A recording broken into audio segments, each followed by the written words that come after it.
चलो नमस्कार मित्रांनो, मी अमोल अंतरकर. बघा, आपल्याला प्रत्येक एक्झाममध्ये पाठीमागे तुम्हाला आता दिलेलंच आहे. मी महात्मा गांधीजी यांना जे काही त्या ठिकाणी उपाध्या किंवा पदव्या दिलेल्या आहेत, आपण जर प्रत्येक एक्झामचा विचार केला, बघा आपल्याला एकतरी प्रश्न हिस्ट्रीमध्ये या ठिकाणी महात्मा गांधीजींच्यावरती असतो. परंतु तो प्रश्न नेमका विशेष करून कोणत्या त्या घटकावरती आहे, आपण त्याच्याबद्दल आज बोलूया. तर पहिला एक भाग लक्षात ठेवतो. बघा, तसं आजच्या लेक्चरमध्ये आपण त्यांना दिलेल्या विविध ज्या उपाध्या आहेत किंवा पदव्या ज्या आहेत किंवा महात्मा गांधीजींच्या व्यतिरिक्त अजून इतर काही गांधीजी आहेत की जे त्यांच्या विचारधारेवरती चालले, आपण त्यांचा पण काय करू बघा आजच्या या लेक्चरमध्ये या ठिकाणी आढावा घेण्याचा प्रयत्न करूया. पहिला माझा एक पॉईंट लक्षात ठेवतो. बघा, आपण सरळ जर आपल्या एक्झामचा जर विचार केला तर आपल्याला महात्मा गांधीजी यांचं जे पूर्ण नाव आहे हे नाव त्या ठिकाणी तुम्हाला माहीत असणं आवश्यक आहे. सेकंड मुद्दा बघा, त्या ठिकाणी महात्मा गांधीजींच्या वडिलांचं नाव जे आहे, वडिलांचे नाव हे पण त्या ठिकाणी लक्षात ठेवण्याचा प्रयत्न करत चला. त्यांच्या आईचे नाव हे पण त्या ठिकाणी तुम्हाला माहीत असणं आवश्यक आहे. आणि महात्मा गांधीजींचे जे मुलं होते, ओके, ह्या मुलांचे पण नाव त्या ठिकाणी तुम्हाला माहीत असणं आवश्यक आहे. आता पहिला मुद्दा एक लक्षात ठेवतो. बघा, मुलांच्या नावाच्या अगोदर आपण त्यांच्या पत्नीचं जे नाव आहे ते पण त्या ठिकाणी त्याबद्दल बोलूया. आणि नंतर मग त्यांच्या मुलांची जी नावं आहेत, मुलांची नावं याबद्दल आपण बोलूया. ठीक आहे, पहिला एक भाग लक्षात ठेवतो. बघा, आपण जर बघितलं तर महात्मा गांधीजींचं जे नाव आहे मोहनदास हे त्यांचं नाव त्या ठिकाणी तुम्हाला माहीत असणं आवश्यक आहे. बऱ्याचदा आपल्याला परीक्षेमध्ये कधी असाही प्रश्न येतो की महात्मा गांधीजींचं नाव या ठिकाणी काय होतं, तर मोहनदास हे काय करा बघा, त्यांचं नाव या ठिकाणी लक्षात ठेवत चला. त्यांच्या ज्या वडिलांचं नाव आहे मोहनदास करमचंद गांधी हे त्यांच्या वडिलांचं नाव आहे. ओके, त्यानंतर आईचं नाव जर आपण बघितलं बघा तर गांधीजींच्या आईचं जे नाव आहे ते पुतळाबाई हे त्या ठिकाणी तुम्हाला माहीत असणं आवश्यक आहे. आणि त्यानंतर आपण जर गांधीजींच्या पत्नीचं जर नाव बघितलं बघा तर या ठिकाणी कस्तुरबाबाई हे त्यांच्या पत्नीचं जे नाव आहे ते पण आपल्याला या ठिकाणी माहीत असणं आवश्यक आहे. त्यानंतर आपण जर बघितलं बघा, महात्मा गांधीजी यांना एकूण 4 मुलं होती. ह्या 4ही मुलाचे नावं तुम्हाला त्या ठिकाणी बऱ्याचदा परीक्षेमध्ये विचारले गेलेले आहेत. त्यामध्ये आपण जर बघितलं बघा तर पहिले आहेत या ठिकाणी सरळ ज्यांचं नाव लक्षात ठेवचला हरिलाल हे त्या ठिकाणी पहिले आहेत. 2 नंबर आपण जर बघितलं बघा तर मणिलाल हे एक नाव त्या ठिकाणी लक्षात ठेवचला, हरिलाल मणिलाल. त्यानंतर आपण जर बघितलं बघा रामदास हे एक नाव आहे. आणि त्याच्यानंतर आपण जर बघितलं तर या ठिकाणी देवदास हे एक नाव आहे. म्हणजे 4 मुलांची नावं ही त्या ठिकाणी महात्मा गांधीजींची आपल्याला माहीत असणं आवश्यक आहे. त्यानंतर जर आपण बघितलं बघा महात्मा गांधीजींचा जन्म आणि मृत्यू, इथं पण तुम्हाला बऱ्याचदा परीक्षेमध्ये प्रश्न आहेत. बघा, त्यांचा जन्म जर आपण विचार केला तर महात्मा गांधीजींचा जन्म आहे बघा 2 ऑक्टोबर, ओके, 2 ऑक्टोबर 1869 मध्ये या ठिकाणी त्यांचा जन्म झालेला आहे. पोरबंदर, ज्याला आपण काठियावाड असं पण म्हणूया, तिथं त्या ठिकाणी त्यांचा जन्म झाला आहे. आणि जर आपण गांधीजींच्या मृत्यूबद्दल जर बोललो बघा तर 30 जानेवारी, ओके, 1948 मध्ये या ठिकाणी काय झालं बघा, त्यांचा मृत्यू आहे. आणि अजून एक भाग लक्षात ठेवतो, महात्मा गांधीजींची आपण जर समाधी जर विचारलं तर दिल्लीमध्ये बघा या ठिकाणी जो राजघाट आहे या राजघाटावरती त्या ठिकाणी त्यांची समाधी आहे. ही झाली गांधीजींची एकंदरीत कौटुंबिक माहिती.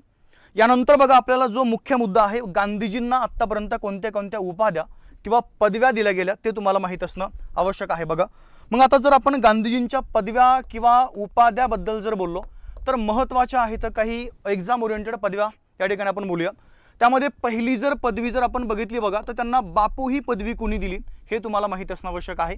त्यानंतर 2 नंबर आपण जर बघितलं तर त्यांना राष्ट्रपिता कोण म्हटले हे पण एक तुम्हाला माहीत असणं आवश्यक आहे. 3 नंबर महात्मा ही पदवी त्यांना कोणी दिली तो एक भाग लक्षात ठेव चला. जर 4थ्या नंबरला जर आपण गेलो बघा तर गांधीजींची अजून पुढची एक पदवी आहे, ती म्हणजे त्या ठिकाणी अर्धनग्न फकीर ही एक त्या ठिकाणी पदवी तुम्हाला माहीत असणं आवश्यक आहे. अर्धनग्न फकीर ही एक पदवी काय करा बघा लक्षात ठेवण्याचा प्रयत्न करत चला.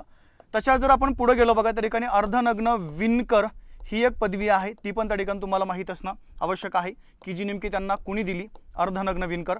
त्यानंतर पुढचा जर आपण भाग बघितला बघा देशद्रोही फकीर ही पण पदवी नेमकी त्यांना कुणी दिली हे पण त्या ठिकाणी नाव तुम्हाला परीक्षेमध्ये जर विचारलं तर ते नाव त्या ठिकाणी तुम्हाला सांगता येणं आवश्यक आहे. त्यानंतर जर आपण बघितलं बघा महात्मा गांधीजींना अजून काही पदव्या या ठिकाणी मिळालेल्या आहेत.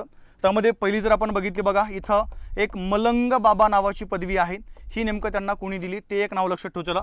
4था जर आपण त्याच्या पुढचा जर क्रमांक जर बघितला बघा 1 लाख सैनिकांचा एक माणूस, ओके, 1 लाख सैनिकांचा एक माणूस ही पदवी नेमकी त्यांना कोणी दिली हे पण एक नाव तुम्हाला या ठिकाणी माहीत असणं आवश्यक आहे. 1 लाख सैनिकांचा एक माणूस. आणि त्याच्या पुढची एक पदवी लक्षात ठेव चला बघा, सरळ पुढची पदवी आहे त्या ठिकाणी भारतीय राजकारणातील बच्चा, ओके, भारतीय राजकारणातील बच्चा ही एक पदवी काय करा बघा त्यांची त्या ठिकाणी इथं लक्षात ठेवण्याचा प्रयत्न करत चला। म्हणजे महात्मा गांधीजींच्या माझ्या मते एवढ्या ज्या पदव्या आहेत ह्या त्यांना कुणी दिल्या हे जरी आपण लक्षात ठेवलं तर आपला एक प्रश्न या ठिकाणी परीक्षेमध्ये कन्फर्म होऊ शकतो बघा। जर आपण बापू जर पदवीबद्दल बोललो बघा तर महात्मा गांधीजींना बापू ही जी पदवी मिळालेली आहे किंवा दिलेली आहे बघा, तर त्यांचं नाव लक्षात ठेवू चला, सरोजिनी नायडू यांनी काय केलं बघा, त्यांना बापू ही पदवी या ठिकाणी दिलेली आहे। त्यानंतर राष्ट्रपिता ही जर पदवीबद्दल आपण जर बोललो बघा तर डॉक्टर सुभाषचंद्र बोस हे एक नाव त्या ठिकाणी तुम्हाला माहीत असणं आवश्यक आहे। डॉक्टर सुभाषचंद्र बोस यांनी त्यांना राष्ट्रपिता ही पदवी या ठिकाणी दिलेली आहे। महात्मा पदवी एकूण 2 जणांनी दिली, त्यामध्ये पहिले आहेत बघा रवींद्रनाथ टागोर यांनी त्यांना महात्मा असं बोललेलं आहे। आणि त्यांच्यानंतर आपण जर बघितलं बघा सरळ सरळ लक्षात ठेवू चला, स्वामी श्रद्धानंद हे एक आहेत बघा, यांनी पण त्यांना या ठिकाणी महात्मा ही जी पदवी आहे ही दिलेली आहे बघा, ठीक आहे। त्यानंतर आपण जर अर्धनग्न फकीर या जर पदवीबद्दल जर बोललो तर अर्धनग्न फकीर ही पदवी त्यांना दिली बघा, फ्रेश मॉरेश नावाचे एक व्यक्ती आहेत, यांनी काय केलं बघा, त्यांना अर्धनग्न फकीर ही पदवी या ठिकाणी दिलेली आहे। अर्धनग्न विणकर जर आपण बोललो बघा तर अर्धनग्न विणकर विल ड्युरॅन नावाचे एक या ठिकाणी व्यक्तिमत्व आहे, त्यांनी ही पदवी दिली। देशद्रोही फकीर विस्टन चर्चिल हे एक नाव लक्षात ठेवलं बघा, त्यांनी त्यांना या ठिकाणी सरळ सरळ ही पदवी दिलेली आहे, विस्टन चर्चिल। नावं तुमच्या त्या ठिकाणी क्लिअर असणं आवश्यक आहे, विस्टन चर्चिल, ओके। त्यानंतर आपण जर बघितलं बघा मलंग बाबा ही पदवी त्यांना कोणी दिली, तर ज्यांना आपण सीमांत गांधी म्हणतो, ज्यांना आपण त्या ठिकाणी वायव्येकडले गांधी म्हणतो किंवा ज्यांना आपण आत्ताच्या भाषेमध्ये या ठिकाणी सरळ सरळ अफगाणिस्तानचे गांधी म्हणतो बघा, ज्यांचं नाव लक्षात ठेवू चला, खान अब्दुल गफार खान यांनी काय केलं बघा, त्यांना या ठिकाणी ही जी पदवी आहे ही पदवी त्या ठिकाणी दिलेली आहे, ओके, मलंग बाबा। त्यानंतर 1 लाख सैनिकांचा एक माणूस ही पदवी जर त्यांना कुणी दिली असेल तर आपल्या स्वतंत्र भारताचे पहिले या ठिकाणी गव्हर्नर जनरल ज्यांचं नाव लक्षात ठेवू चला, लॉर्ड माउंटबॅटन यांनी काय केलं बघा, ही जी पदवी आहे ही पदवी त्या ठिकाणी महात्मा गांधीजींना दिलेली आहे। आणि सरळ शेवटची एक पदवी लक्षात ठेवू चला, भारतीय राजकारणातील बच्चा ज्यांचं नाव लक्षात ठेवू चला, तसं आपण जर विचार केला बघा 1917 मध्ये राष्ट्रीय सभेचं जे अधिवेशन भरलं होतं या पहिल्या अधिवेशनाच्या म्हणजे त्या अधिवेशनाच्या पहिल्या महिला अध्यक्ष त्या बनल्या, ज्यांचं नाव तुम्हाला या ठिकाणी माहीत पाहिजे बघा, ॲनी बेझंट यांनी काय केलंय, महात्मा गांधीजींना या ठिकाणी भारतीय राजकारणातील बच्चा असं म्हणलंय। माझ्या मते ह्या सर्व पदव्या ज्या आहेत ह्या जर आपण लक्षात ठेवल्या तर बापू आहे, राष्ट्रपिता आहे, महात्मा आहेत, अर्धनग्न त्या ठिकाणी फकीर आहे, अर्धनग्न विणकर आहे, देशद्रोह फकीर आहे, त्यानंतर मलंग बाबा, 1 लाख सैनिकांचा एक माणूस आणि भारतीय राजकारणातील बच्चा, एवढं जरी आपण लक्षात ठेवलं तर आपल्याला बऱ्याचदा परीक्षेमध्ये एक प्रश्न इथं तुमचा कन्फर्म होऊ शकतो। त्यानंतर बघा महात्मा गांधीजींच्या व्यतिरिक्त त्यांच्या मार्गावर चालणारे किंवा त्यांच्या विचारावरती चालणारे जगामधील किंवा आपल्या भारतामध्ये पण त्या ठिकाणी विविध काही माणसं होऊन गेले, काही व्यक्ती त्या ठिकाणी होऊन गेले, मग आपण त्यांना त्या भागातले गांधी म्हणलोय। मग पहिला भाग आपण काय करू बघा, इथं सरळ सरळ तुम्हाला आता विविध गांधी जे आहेत हे विविध गांधी त्या ठिकाणी तुम्हाला माहीत असणं आवश्यक आहे। मग आता विविध गांधीमध्ये सरळ सरळ आपण जर बघितलं बघा, आपल्याला अमेरिकेचे गांधी कुणाला म्हणायचे, ठीक आहे, अमेरिकेचे गांधी ते एक आपल्याला या ठिकाणी माहीत असणं आवश्यक आहे। अमेरिकेच्या नंतर आपण जर बघितलं बघा तर सरळ पुढचा भाग लक्षात ठेवू चला, साऊथ आफ्रिकेचे गांधी नेमकं कुणाला म्हणायचे ते एक तुम्हाला या ठिकाणी माहीत असणं आवश्यक आहे, साऊथ आफ्रिकेचे गांधी, ठीक आहे, तो एक भाग लक्षात ठेवू चला। त्यानंतर अमेरिकेच्या नंतर बघा साऊथ आफ्रिकेचे गांधी आहेत, त्याच्यानंतर आपण जर बघितलं बघा सरळ सरळ या ठिकाणी पुढचा तुमचा जो भाग आहे नेपाळचे गांधी कुणाला म्हणायचे तो एक भाग काय करा या ठिकाणी लक्षात ठेवू चला, नेपाळचे गांधी। त्यानंतर आपण जर बघितलं बघा आपण त्यांना सीमांत गांधी म्हणूया, ओके, हे सीमांत गांधी नेमकं कुणाला म्हणायचे हा एक वेगळा मुद्दा आपल्याला या ठिकाणी माहीत असणं आवश्यक आहे। त्यानंतर सेकंड भाग आपण जर बघितलं बघा दक्षिणचे गांधी, आता तसं जर आपण विचार केला दक्षिणचे गांधी नेमकं किंवा आपण सध्याला परिस्थितीमध्ये तामिळनाडू असं म्हणू शकतो बघा, तामिळनाडूचे गांधी कुणाला म्हणायचे किंवा दक्षिणचे गांधी कुणाला म्हणायचे तो एक भाग या ठिकाणी आपल्याला माहीत असणं आवश्यक आहे। किंवा तिसरा मुद्दा इथं पुढचा भाग आहे तुमचा, राजस्थानचे गांधी कुणाला म्हणायचे किंवा इथं राजस्थानचं म्हणण्यापेक्षा आपण वागड म्हणूया, त्या भागातले होते ते वागडचे गांधी कुणाला म्हणायचे तो एक मुद्दा। त्यानंतर आपण जर बघितलं बघा पाकिस्तानचे गांधी नेमकं कुणाला म्हणायचे ते एक आपल्याला या ठिकाणी माहीत असणं आवश्यक आहे बघा, पाकिस्तानचे गांधी।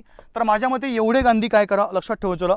त्याच्यानंतर जर आपण बघितलं बघा पुढचा भाग या ठिकाणी सरळ कोकणचे गांधी कुणाला म्हणायचे, ठीक आहे, कोकणचे गांधी हे पण आपल्याला नाव या ठिकाणी माहीत असणं आवश्यक आहे। त्यानंतर आपण जर बघितलं बघा विदर्भाचे गांधी कुणाला म्हणायचे हे एक नाव त्या ठिकाणी लक्षात ठेवू चला। त्यानंतर पश्चिम महाराष्ट्र जो आहे पश्चिम महाराष्ट्राचे गांधी कोणाला म्हणायचे? आणि अजून एक भाग आपण जर बघितलं बघा तर कोकण आहे, विदर्भ आहे, पश्चिम महाराष्ट्र आहे आणि मराठवाड्याचे गांधी कोणाला म्हणायचे? माझ्या मते एवढे सर्व गांधीजी काय करा बघा, लक्षात ठेवा आपल्याला परीक्षेमध्ये विविध गांधीवरती जर प्रश्न आला तर हे नावं तुम्हाला या ठिकाणी माहित असणं आवश्यक आहे. अमेरिकेचे गांधी आपण म्हणतो बघा मार्टिन ल्युथर किंग यांना. काय बोललो बघा, मार्टिन ल्युथर किंग हे नाव आहे ज्यांना आपण अमेरिकेचे गांधी म्हणतो. अजून एक वेगळ्या भाषेमध्ये त्यांना आपण काळे गांधी असं पण बोलतो बघा. ठीक आहे, काळे गांधी हे पण एक नाव तुम्हाला माहित असणं आवश्यक आहे. त्यानंतर बघा साऊथ आफ्रिकेचे गांधी यांच्याबद्दल जर तुम्हाला जर परीक्षेमध्ये जर प्रश्न विचारला गेला तर सरळ सरळ बघा साऊथ आफ्रिकेचे गांधी या ठिकाणी म्हणायचे तुम्हाला नेल्सन मंडेला यांना. नावं थोडे लक्षात ठेवा. चला काय बोललो मी, नेल्सन मंडेला यांना आपण साऊथ आफ्रिकेचे गांधी म्हणतो बघा. नेपाळचे गांधी आपण म्हणतो दलाई लामा यांना. हे नावं थोडे लक्षात ठेवा. चला दलाई लामा. ओके. त्यानंतर बघा आपण जर सीमांत गांधी, आता सीमांत गांधी पुन्हा एक नाव लक्षात ठेवा. चला खान अब्दुल गफार खान हे नाव त्या ठिकाणी तुमचं क्लिअर पाहिजे बघा. खान अब्दुल गफार खान यांना आपण सीमांत गांधी किंवा आता सध्याला अफगाणिस्तानचे गांधी किंवा या ठिकाणी वायव्येकडले गांधी असं म्हणतो बघा. ओके, हा एक नाव. त्यानंतर पाकिस्तानचे गांधी आपण जर बघितलं तर अब्दुल सत्तार ईदी. ओके, पाकिस्तानबद्दल आपण जर चर्चा केली बघा तर अब्दुल सत्तार ईदी हे त्यांचं नाव आहे. त्यांना आपण त्या ठिकाणी पाकिस्तानचे गांधी असं पण बोलतो. त्यानंतर आपण जर बघितलं बघा दक्षिणचे गांधी किंवा तामिळनाडू, त्यांचं नाव लक्षात ठेवायचं के कामराज यांना आपण दक्षिणचे गांधी किंवा त्या ठिकाणी सरळ सरळ तामिळनाडूचे गांधी असं पण त्या ठिकाणी बोलतो बघा. आणि राजस्थान किंवा वागडबद्दल जर आपण बोललो तर नाव लक्षात ठेवायचं भोगीलाल पांड्या हे नाव त्या ठिकाणी तुमचं क्लिअर असणं आवश्यक आहे. त्यांना आपण राजस्थानचे किंवा त्या ठिकाणी वागडचे गांधी म्हणतो. अजून पुढचा भाग आहे बघा कोकणचे गांधी आपण आप्पासाहेब पटवर्धन यांना बोललेलं होतं.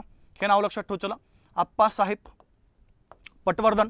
विदर्भाचे गांधी बापूजी आने हे पण त्या ठिकाणी नाव तुम्हाला माहीत असणं आवश्यक आहे, बापूजी आने. त्यानंतर बघा पश्चिम महाराष्ट्राचे गांधी आपण या ठिकाणी अण्णा हजारे यांना बोलू शकतो. आणि त्यानंतर बघा मराठवाड्याचे गांधी जर विचारलं तर गंगा प्रसाद अग्रवाल हे एक नाव आहे ज्यांना आपण त्या ठिकाणी सरळ सरळ मराठवाड्याचे गांधी असं म्हणतो. ठीक आहे, म्हणजे आपण जर महात्मा गांधींचा जर विचार केला तर माझ्या मते त्यांना हे विविध भागातले जे गांधी आहेत हे नावं थोडेसे लक्षात ठेवू. चला त्यानंतर त्यांना मिळाल्या ह्या ज्या काही विविध पदव्या आहेत तो एक वेगळा भाग आपल्याला माहिती असणं आवश्यक आहे. आणि त्यानंतर गांधीजींची ही जी काही वैयक्तिक माहिती आहे हा पण एक वेगळा भाग त्या ठिकाणी लक्षात ठेवण्याचा प्रयत्न करत. चला बघा त्यानंतर आपण जर बघितलं तर महात्मा गांधीजींचं भारतामधलं जे कार्य आहे तसं आपण जर विचार केला बघा 1893 मध्ये गांधीजी दक्षिण आफ्रिकेमध्ये गेले आणि 1915 मध्ये गांधीजी त्या ठिकाणी भारतामध्ये आलेले आहेत. मग 1915च्या नंतर महात्मा गांधीजींना भारतामध्ये काही महत्त्वाचे या ठिकाणी सत्याग्रह केले बघा. ते सत्याग्रह तुम्हाला या ठिकाणी माहीत असणं आवश्यक आहे. त्यातला पहिला जर सत्याग्रह कोणता असेल तर तो सत्याग्रह लक्षात ठेवा चंपारण्य नावाचा आहे जो 1917 मध्ये केला.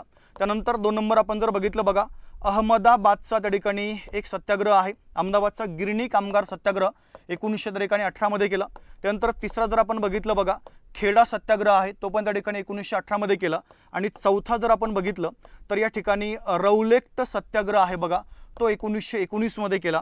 आणि 5व्या क्रमांकाला या ठिकाणी वैयक्तिक सत्याग्रह आहे जो सुरुवात केली ते बघा 1940 मध्ये. म्हणजे माझ्या मते त्यांच्या सुरुवातीला हे महत्त्वाचे 5 सत्याग्रह आपल्याला माहीत असणं आवश्यक आहे. आणि त्यानंतर आपण जर बघितलं बघा महात्मा गांधीजींना आपल्या भारतामध्ये काही महत्त्वाचे जी आंदोलनं आहेत ही आंदोलनं पण केली.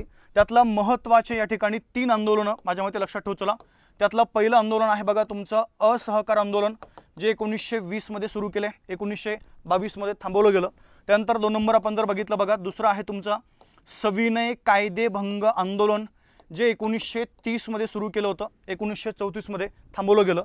आणि तिसरं एक लक्षात ठेवा बघा चले जाओ किंवा आपण छोडो भारत आंदोलन त्याला असं पण म्हणतो बघा जे 1942 मध्ये काय झाले त्या ठिकाणी त्यांनी सुरू केलं होतं. ठीक आहे, तर हे 5 महत्त्वाचे सत्याग्रह आणि 3 महत्त्वाचे आंदोलनं हे एक आपल्याला महात्मा गांधीजीबद्दल या ठिकाणी माहीत असणं आवश्यक आहे.